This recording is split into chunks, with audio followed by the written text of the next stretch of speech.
بسم اللہ الرحمن الرحیم۔ السلام علیکم۔ ہاں جی بچوں، کیسے ہیں آپ لوگ؟ اچھا بھی بچوں، آج ہم نے سورۃ الاعراف پڑھنی ہے، اور اگین میں دوبارہ یہی کہوں گا کہ یہ جو ہم اردو پڑھتے ہیں اس کو ضرور سمجھا کریں اور سنا کریں، کیونکہ اسی میں سے ایم سی کیوز، شارٹ اور لانگ سوال بن رہے ہوتے ہیں، تو اس کو سمجھنا بہت ہی زیادہ ضروری ہوتا ہے۔ تو اس کو سنیں ذرا، کیا اس میں لکھا ہوا ہے کہ سورۃ الاعراف 8ویں پارے سے شروع ہو رہی ہے اور سب سے طویل مکی صورت ہے، سب سے لمبی صورت ہے، یہ لینگتھی ہے، اور یہ مکہ مکرمہ میں نازل ہوئی ہے۔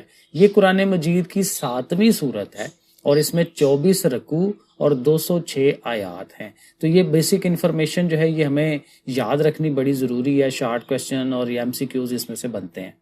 24 رکوع ہے اور 206 آیات ہیں۔ اس کی آخری آیت آیت سجدہ ہے، اور ظاہر آیت سجدہ کا مطلب یہی ہے کہ جب یہ آیت پڑھی جائے تو وہاں اس ٹائم اللہ تعالیٰ کے حضور جو ہے وہ سجدہ کرتے ہیں۔ اس سورہ مبارکہ کا نام اس کی آیت نمبر 46 میں لفظ آراف سے اخذ کیا گیا ہے۔ تو آیت نمبر 46 کے اندر ایک لفظ آ رہا ہے آراف، تو وہاں سے اس لفظ سے لے کے ہم نے سورۃ الاعراف جو ہے اس کا نام رکھ دیا ہے۔ تو آراف کیا ہے جی؟ آراف جنت اور دوزخ کے درمیان ایک بلند مقام ہے، ایک جگہ ہے، ایک چوٹی ہے، جس پر ایسے لوگ ہوں گے جو اہل جنت اور اہل دوزخ کو ان کی علامات کی بنا پر پہچانتے ہوں گے۔ ان کو پتہ چل جاتا ہوگا کہ یہ انسان جنت میں جانے والا ہے اور یہ دوزخ میں جانے والا ہے، اس کی علامات سے پتہ چل جاتا ہوگا۔ حضرت محمد صلی اللہ علیہ وسلم بعض اوقات اپنی نمازوں میں اس سورت کی تلاوت فرماتے تھے۔ حضرت عائشہ رضی اللہ تعالیٰ عنہ سے روایت ہے کہ آپ خاتم النبیین صلی اللہ علیہ وآلہ وسلم و صحابہ وسلم نے مغرب کی نماز میں سورۃ الاعراف پڑھی تو اسے 2 رکعتوں میں بانٹ دیا۔ ٹھیک ہے، سورہ اعراف جو ہے ایک رکعت میں آدھی پڑھ لی ہوگی، آدھی دوسری میں پڑھ لی ہوگی۔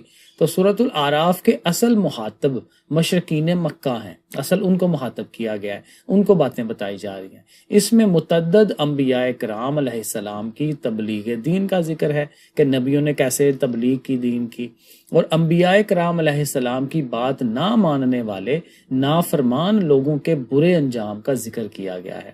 تو نبیوں کی جو بات نہیں مانتے، نافرمانی کرتے ہیں، تو ان کو جو عذاب آیا، جو چیزیں آئیں، ان کے متعلق بتایا گیا ہے۔ سورۃ الانعام اور سورۃ الاعراف کا زمانہ نزول بھی قریب قریب ہے، اور مضامین بھی ملتے جلتے ہیں، یعنی ایک دوسرے کے نزدیک نزدیک یہ واقعہ ہوئی ہیں، اور اس کے جو مضامین ہیں، جو بیسک پوائنٹس ہیں، وہ آلموسٹ ملتے جلتے ہیں، کیونکہ اس سے پیچھے ہم نے سورۃ الانعام پڑھی تھی۔ اب اس میں مرکزی موضوع کیا ہے، بنیادی چیزیں اللہ تعالیٰ نے کیا ہمیں بتائی ہیں۔ سورۃ الاعراف کا مرکزی موضوع عقیدہ توحید، رسالت اور آخرت کا ثبات، یعنی کہ وہی بات کہ اللہ تعالیٰ کا ایک ہونا، رسالت، نبیوں پہ ایمان لانا اور آخرت کے ہونے پہ یقین رکھنا، یہ بنیادی چیزیں ہیں۔ تو یہ بھی اس کے اندر آ رہی ہیں ساری۔ اور قرآن مجید کا منزل من اللہ، یعنی اللہ کی طرف سے نازل ہونا، اور اللہ تعالیٰ کی طرف سے نبی کریم صلی اللہ علیہ وسلم کو حوصلہ اور تسلی دینا ہے۔ تو 3-4 چیزیں ہو گئیں کہ توحید، رسالت اور آخرت کا ذکر ہوگا۔ قرآن مجید جو ہے وہ اللہ تعالیٰ کی طرف سے نازل ہوا ہے، یہ باتیں بتائی جائیں گی، اور اللہ تعالیٰ نبی کریم صلی اللہ علیہ وسلم کو حوصلہ اور تسلی دے رہے ہیں، کیونکہ کام ظاہر ہے بہت مشکل تھا نا، تو کبھی انسان جو ہے وہ ڈس ہارڈ بھی ہو جاتا ہے، تو اللہ تعالیٰ تسلی دے رہے ہیں کہ آپ نے اپنے کام کو کیسے جاری رکھنا ہے۔ اب آگے بنیادی مضامین، ساری بیسک چیزیں آ جائیں گی تفصیل کے ساتھ۔ سورۃ الاعراف کے آغاز میں اس بات کا اعلان کیا گیا ہے کہ قرآن مجید اللہ تعالیٰ کی عظیم الشان کتاب اور حضور نبی کریم صلی اللہ علیہ وسلم کا دائمی معجزہ ہے، یعنی یہ معجزہ ہے اللہ تعالیٰ کی طرف سے جو نبی کریم صلی اللہ علیہ وسلم کو دیا گیا۔ سورت کے آغاز میں قصہ آدم و ابلیس کو تفصیل سے بیان کرتے ہوئے حضرت آدم علیہ السلام اور ابلیس کا جو قصہ تھا، کہ وہی بات کہ شیطان نے کس طرح سے حضرت آدم علیہ السلام کو ورگلایا، اور ورگلا کے وہ جو پھل تھا وہ کھانے پہ مجبور کیا، تو وہ تفصیل سے جو ہے وہ قصہ بیان کیا گیا ہے۔ تو بیان کرتے ہوئے مشرکین مکہ کو غرور و تکبر سے بچنے کی تلقین کی گئی، کیونکہ ظاہر ابلیس نے یہی کیا تھا نا، کہ غرور و تکبر کیا تھا، اور یہ جو کفار مکہ ہیں، مشرکین ہیں، وہ بھی یہی کر رہے تھے کہ غرور و تکبر کر رہے تھے، اور اپنے انہی بتوں کو ماننے کے اوپر جو ہے وہ رکے ہوئے تھے کہ ہم نے نہیں اسلام لے کے آنا۔ تو ان کو بتایا جا رہا ہے کہ غرور و تکبر نہ کرو، جیسے ابلیس کا برا حال ہوا ہے تم لوگوں کا بھی ہوگا۔ انبیاء کرام علیہ السلام کی اطاعت کرنے کی تلقین کی گئی ہے، اور اطاعت و فرما برداری پر جزا اور نافرمانی پر سزا کا ذکر کیا گیا ہے۔ وہی بات کہ نبیوں کی اطاعت اور فرما برداری کا مطلب یہی ہے کہ ہم اچھے کام کریں گے، اور اچھے کاموں کے اوپر جزا ہے، اس کا جو ہے وہ اچھی باتیں ملیں گی ہمیں، اور نافرمانی جب ہم کریں گے، الٹا جائیں گے، تو پھر سزا تو پھر ملنی ہے۔ تو یہ باتیں بتائی گئی ہیں، اور نبی کریم صلی اللہ علیہ وسلم کو ارشاد فرمایا گیا ہے کہ عفو اور درگزر سے کام لیں، یعنی کہ حوصلے کے ساتھ لوگوں سے درگزر کریں، غصہ نہیں کرنا، اور نیکی کا حکم دیجیے، اور جاہلوں سے اعراض برتیے۔ جو جاہل لوگ ہیں، جو بات کو نہیں سنتے، وہ جہالت ہے ان کے اندر بھری ہوئی، تو ان سے آپ کنارہ کشی اختیار کریں، دور ہو جائیں۔ اس صورت میں غصے کے وقت تعوذ پڑھنے کی نصیحت کی گئی ہے، یعنی کہ اعوذ باللہ من الشیطان الرجیم جو ہم کہتے ہیں، اس کو تعوذ کہتے ہیں۔ تو جب غصہ آئے تو یہ کہہ لینا چاہیے، شیطان کو اپنے آپ سے دور بھگانا چاہیے۔ سورۃ الاعراف کی آیت نمبر 157 اور 158 میں، اچھا یہ جو دونوں آیات ہیں، انہی دونوں آیات کا ترجمہ جو ہے ہمیں با محاورہ یاد بھی کرنا ہے، یہ اینڈ پہ انہوں نے بتایا ہوا ہے، باقی سارا کوئی یاد نہیں کرنا، صرف ان دو آیات کا ترجمہ ہمیں یاد بھی کرنا ہے۔ تو ان آیات میں کیا ہے جی؟ نبی کریم صلی اللہ علیہ وسلم کی نبوت اور رسالت کی آفاقیت، کہ نبی جب ان کو بنایا گیا ہے تو وہ آفاقیت اور عالمگیریت ہے، کہ تمام دنیا کے لیے ہے، تمام جہانوں کے لیے ہے۔ پہلے نبی آتے تھے تو کسی ایک خاص ٹائم کے لیے اور ایک خاص جگہ کے لیے آتے تھے، اب نبی کریم صلی اللہ علیہ وسلم چونکہ آخری نبی ہیں تو تمام لوگوں کے لیے ہیں، تمام زمانوں کے لیے ہیں، ٹھیک ہے نا؟ تو یہ بات بتائی گئی ہے۔ اللہ تعالیٰ نے کامیابی اور نجات کا واحد ذریعہ نبی کریم صلی اللہ علیہ وسلم کی اتباع اور اطاعت و فرما برداری کو قرار دیا گیا ہے، یعنی صرف ایک بات کہہ دی کہ بھائی نبی جو آپ کو کہہ رہے ہیں ان پہ بلیو کرو، اور جو جیسا کہا جاتا ہے ویسے ویسے کرتے رہو، تو پھر آپ جو ہے وہ آپ کو جنت مل جائے گی۔ نبی کریم صلی اللہ علیہ وسلم کی صفات کا ذکر کرتے ہوئے ارشاد فرمایا گیا ہے کہ آپ بھلائی کا حکم دیتے ہیں۔ یہ نبی کریم صلی اللہ علیہ وسلم کی کریکٹرسٹکس بتائی جا رہی ہیں کہ وہ کس طرح کے ہیں، کہ آپ بھلائی کا حکم دیتے ہیں، اچھے کاموں کا، برائیوں سے منع فرماتے ہیں، پاکیزہ چیزیں حلال کرتے ہیں، اور ناپاک چیزوں کو حرام قرار دیتے ہیں، مومنین پر سے بوجھ اتارتے ہیں۔ لوگوں پر لازم ہے کہ نبی کریم صلی اللہ علیہ وسلم پر ایمان لائیں اور ان کی تعظیم کریں، ان کی عزت کریں، اور آپ صلی اللہ علیہ وسلم پر جو نور اترا ہے اس کی پیروی کریں۔ نور کا مطلب یہاں قرآن مجید ہے، کیونکہ قرآن مجید اللہ تعالیٰ کی طرف سے آیا ہے، تو اس کی پیروی کرنی ہے، جو قرآن مجید میں بتایا گیا ہے اس کے اوپر عمل کرنا ہے۔ اس نور سے مراد قرآن مجید ہے، یہ آگے انہوں نے بتا دیا، جو مومن کے دل کو روشن اور کفر و شرک اور جہالت کی تاریکیاں دور کرتا ہے۔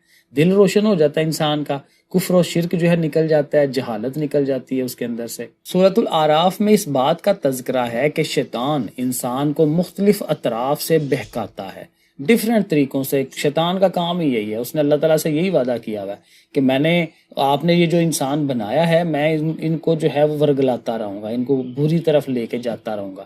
تو وہ ڈیفرنٹ طریقے جو ہے وہ لگا رہا ہوتا ہے، آزما رہا ہوتا ہے۔ نبی کریم صلی اللہ علیہ وسلم نے شیطان کے بہکاوے سے بچنے کے لیے ہمیں درج ذیل دعا سکھائی ہے۔ تو یہ ظاہر عربی کی دعا ہے، اللہم اجعل فی قلبی نور واجعل لی فی سمعی اینڈ سو آن۔ اس کو آپ پڑھیے گا تو اصل ترجمہ ہمیں یاد کرنا ہے کہ اے اللہ میرے دل کو منور کر دے، میرے کانوں کو نور سے بھر دے، میری آنکھوں کو روشن کر دے، میرے نیچے نور کر دے، میرے اوپر نور کر دے، میرے دائیں نور کر دے، میرے بائیں نور کر دے، میرے آگے نور کر دے، میرے پیچھے نور کر دے، اور میرے لیے نور کو عظیم کر دے۔ یعنی ظاہر ہے اپنے آپ کو ایک وہ کیا کہتے ہیں، ایک حلقے کے اندر لے آنا، کہ اوپر نیچے دائیں بائیں ہر طرف اللہ تعالیٰ کو کہا جا رہا ہے بھائی ہر طرف میرے طرف نور ہی نور کر دیں، تاکہ شیطان کا جو وار ہے وہ میرے اوپر نہ ہو، میں اس سے بچ سکوں۔ سورۃ الاعراف کے آخر میں قرآن مجید کی تلاوت کے آداب کا بیان ہے کہ جب قرآن مجید پڑھا جائے تو اسے غور سے سنو اور خاموش رہو تاکہ تم پر رحم کیا جائے۔ اب یہاں کچھ دعائیں بھی لکھی ہوئی ہیں، کیونکہ یہ دعائیں جو ہیں سورۃ الاعراف کے اندر سے نکالی ہوئی ہیں۔ واسیہ ربنا کل شیء علم علی اللہ توکلنا اینڈ سو آن، یہ پڑھیے گا، اور میننگ کیا ہے کہ اور ہمارے رب نے اپنے علم سے ہر شے کا احاطہ فرما لیا ہے، ہم نے اللہ ہی پر بھروسہ کیا، اے ہمارے رب فیصلہ فرما دے ہمارے اور ہماری قوم کے درمیان حق کے ساتھ، اور تو سب سے بہتر فیصلہ فرمانے والا ہے۔ یعنی کہ اللہ تعالیٰ کو کہا جا رہا ہے بھئی آپ کو تو ہر چیز کا علم ہے، تو آپ ہمارے درمیان اور کافروں کے درمیان جو ہے وہ فرق واضح کر دیں۔ یہ دوسری دعا بخشش اور رحمت کی دعا ہے۔ تو یہاں پہ کیا ہے جی، اے میرے رب مجھے اور میرے بھائی کو معاف فرما اور ہمیں اپنی رحمت میں داخل فرما، اور تو سب سے بڑھ کر رحم کرنے والا ہے۔ ٹھیک ہے، ظلم سے بچنے کی بھی دعا ہے، ربنا لا تجعلنا مع القوم الظالمین، کہ اے ہمارے رب ہمیں ظالم قوم کے ساتھ شامل نہ فرمانا۔ اور لاسٹ والی ہے ربنا افرغ علینا صبرا وتوفنا مسلمین، اے ہمارے رب ہم پر صبر انڈیل دے، یعنی ہمارے اندر صبر ہونا چاہیے اور ہمیں اسلام کی حالت میں اٹھا، کیونکہ اللہ تعالیٰ جب ہمیں صبر دیں گے تو ہم بہت ساری برائیوں سے بچ جاتے ہیں، اللہ سے جو ہے وہ شکوے شکایتیں پھر نہیں کرتا، انسان مطمئن ہو جاتا ہے۔ اب ذرا شارٹ اور لانگ سوال دیکھ لیں، پھر ایکسرسائز میں دیکھتے ہیں کہ اور اس میں کون سی چیزیں تھیں۔ تو پہلا جو سوال ہے کہ مقام اعراف سے کیا مراد ہے، تو وہ ہم نے یہاں سے کرنا ہے۔ اعراف جنت اور دوزخ کے درمیان ایک بلند مقام ہے جس پر ایسے لوگ ہوں گے، تو یہ یہاں تک ٹھیک ہے نا، اعراف سے لے کے پہچانتے ہوں گے، یہ ہمارا کویسچن نمبر 1 ہے۔ اور کویسچن نمبر جو 2 ہے اس میں کہا جا رہا ہے سورۃ الاعراف میں کتنے رکوع ہیں اور کتنی آیات ہیں، تو وہ یہ یہاں پہلی لائن کے اینڈ پہ لکھا ہوا ہے کہ یہ قرآن مجید کی 7ویں صورت ہے اور اس میں 24 رکوع اور 206 آیات ہیں، تو یہ ہمارا کویسچن نمبر 2 کا آنسر ہو جائے گا۔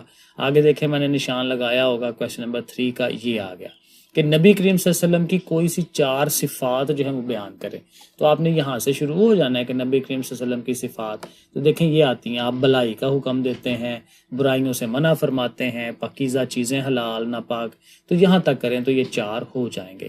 پھر اس کے بعد کویسچن نمبر جو 4 ہے وہ یہ تھا کہ قرآن مجید کے پڑھنے کے آداب بیان کریں، تو یہ دیکھیں لکھا ہوا ہے کہ جب قرآن مجید پڑھا جائے تو اسے غور سے سنو اور خاموش رہو تاکہ تم پر رحم کیا جائے، تو یہ 1.5 لائن جو ہے کویسچن نمبر 4 کی ہے۔ اور کویسچن نمبر 5 یہی تھا کہ شیطان کے بہکاوے سے بچنے کے لیے جو دعا بتائی گئی ہے اس کا ترجمہ بتائیں، تو یہ آپ کے سامنے ہی ہے، یہ پورا ترجمہ 2.5 لائنوں کا جو میں نے آگے پڑھ کے آپ کو بتایا، یہ آپ نے کرنا ہے۔ تو یہ ہے اس کے شارٹ کویسچن۔ لانگ کویسچن اس نے ایک ہی دیا ہوا ہے کہ جی بنیادی مضامین پر نوٹ لکھیں، تو یہ سارا ہی لکھ لیں، سارا یاد کریں، یہاں سے شروع ہو جائیں اس جگہ سے، اور یہ سارا کرتے کرتے آپ آئیں تو یہ جو یلو کلر والا ہے نا اس کو چھوڑ دیں، یہاں تک کر لیں، یہاں تک آپ کا یہ لانگ جو ہے وہ ریڈی ہو جائے گا۔ یہ 2 آیات ہیں جن کا ترجمہ ہمیں یاد کرنا ہے، یہ جو 156 لکھا ہوا ہے نا اس سے آگے، کیونکہ 157 اور 158 والی آیت کا ترجمہ ہمیں یاد کرنا ہے۔ الذین یتبعون الرسول النبی، یہاں سے ہم کریں گے، جو لوگ اب اس رسول کی پیروی کرتے ہیں جو نبی امی ہیں، امی ذرا جن جو پراپر فارمل ایجوکیشن تعلیم نہیں انہوں نے حاصل کی ہوئی، جنہیں وہ اپنے پاس لکھا ہوا پاتے ہیں، یعنی یہ جو پرانی کتابیں ہیں توریت انجیل میں، اس میں اللہ تعالیٰ نے ذکر کیا ہوا باقاعدہ کہ آخری نبی آئیں گے، ٹھیک ہے، جو جنہیں وہ اپنے پاس لکھا ہوا پاتے ہیں یعنی تورات میں اور انجیل میں، وہ نبی انہیں اچھے کاموں کا حکم دیتے ہیں، انہیں برائیوں سے روکتے ہیں، یہ ہم نے اوپر پڑھا تھا، اور ان کے لیے پاکیزہ چیزوں کو حلال قرار دیتے ہیں اور ناپاک چیزوں کو ان پر حرام قرار دیتے ہیں۔ یہ تب بھی میں نے یہی کہا تھا کہ جب آپ نے آیت کا ترجمہ یاد کرنا ہے تو آیت کے اندر سے کچھ الفاظ کا لنک بنایا کریں اردو کے ساتھ، پھر جو ہے وہ بہتر آپ کو کلیئر ہوتا ہے، اور ان سے ان کے بوجھ اتارتے ہیں، وہ توق بھی جو ان پر پڑے ہوئے تھے، پس جو لوگ ان پر ایمان لائے اور جنہوں نے ان کی تعظیم کی اور ان کی مدد کی، اس نور یعنی قرآن کی پیروی کی جو ان کے ساتھ اتارا گیا ہے، یہی لوگ کامیاب ہونے والے ہیں۔ تو یہ پہلی آیت ہے 157 والی۔ اب ظاہر 158 بھی ہے، قُلْ يَا أَيُّهَا النَّاسُ إِنِّي رَسُولُ اللَّهِ، ٹھیک ہے، یہاں سے کہ آپ فرما دیجئے کہ اے لوگو بے شک میں تم سب کی طرف اللہ کا رسول ہوں، ٹھیک ہے، وہ اللہ جس کے لیے آسمانوں اور زمینوں کی بادشاہت ہے، اس اللہ کے سوا کوئی معبود نہیں، وہ زندگی اور موت دیتا ہے، یہ دیکھیں توحید کا ذکر ہے سارا، اللہ کا ایک ہونے کا، وہ زندگی اور موت دیتا ہے، تو ایمان لاؤ اللہ پر اور اس کے رسول پر جو نبی امی ہیں۔ یہ بار بار ذکر آ رہا ہے کہ نبی کریم صلی اللہ علیہ وسلم فارمل ایجوکیشن نہیں انہوں نے لی ہوئی، ٹھیک ہے، جو خود بھی، اور لیکن ظاہر ہے ان کو اللہ تعالیٰ نے پڑھایا ہوا ہے نا، کیونکہ جس کو اللہ تعالیٰ پڑھا دے وہ تو پھر دنیا کی تعلیم کا کیا کرنا ہے اس نے، جو خود بھی اللہ اور اس کے کلمات پر ایمان رکھتے ہیں اور ان کی پیروی کرو تاکہ تم ہدایت پاؤ۔ تو یہ یہاں تک آپ نے ترجمہ جو ہے وہ یاد کرنا ہے۔ پھر یہ ایکسرسائز کے اندر یہ کچھ اور چیزیں ہیں، یہ کچھ الفاظ ہیں جن کا میننگ آپ نے یاد کرنا ہے۔ یتبعون پیروی کرتے ہیں، الطیبات پاکیزہ چیزیں، الروح ان کی تعظیم کی، الاغلال توق، یحیی وہ زندگی دیتا ہے، یمیت وہ موت دیتا ہے، الخبائث ناپاک چیزیں، اسراہم ان کے بوجھ، ٹھیک ہے جی۔ تو یہ الفاظ کے معنی ہمیں ضرور یاد کرنے ہیں، یہ اوپر اس نے بتایا ہے 157 158 والی جو آیات ہیں ان کا ترجمہ یاد کرنا ہے آپ نے۔ یہ کچھ MCQs ہیں، یہ بھی دیکھ لیں۔ مقام اعراف کہاں موجود ہے جی؟ جنت اور دوزخ کے درمیان میں۔ غصے کی حالت میں کیا پڑھنے کے لیے ہمیں کہا گیا ہے؟ تعوذ پڑھنے کے لیے۔ قیامت تک کامیابی کا واحد ذریعہ کس کی اطاعت و فرما برداری کرنی ہے؟ نبی کریم صلی اللہ علیہ وسلم کی۔ سورۃ الاعراف میں مذکور نور سے کیا مراد ہے؟ وہاں ہم نے بتایا تھا قرآن مجید۔ اور سورۃ الاعراف کا مرکزی موضوع کیا ہے؟ توحید ہے، رسالت ہے، ان پہ آخرت ہے، یہ چیزوں پہ ایمان لانا۔ تو یہ ہمارے ایم سی کیوز ہیں۔ باقی یہ آیات اوپر ہو گئی ہیں، مختصر سوال بھی میں نے آپ کو بتا دیے، لانگ والا بھی بتا دیا۔ تو چلیں جی، یہ ایکسرسائز ڈن ہو گئی۔ اوکے پھر بچوں، اللہ حافظ۔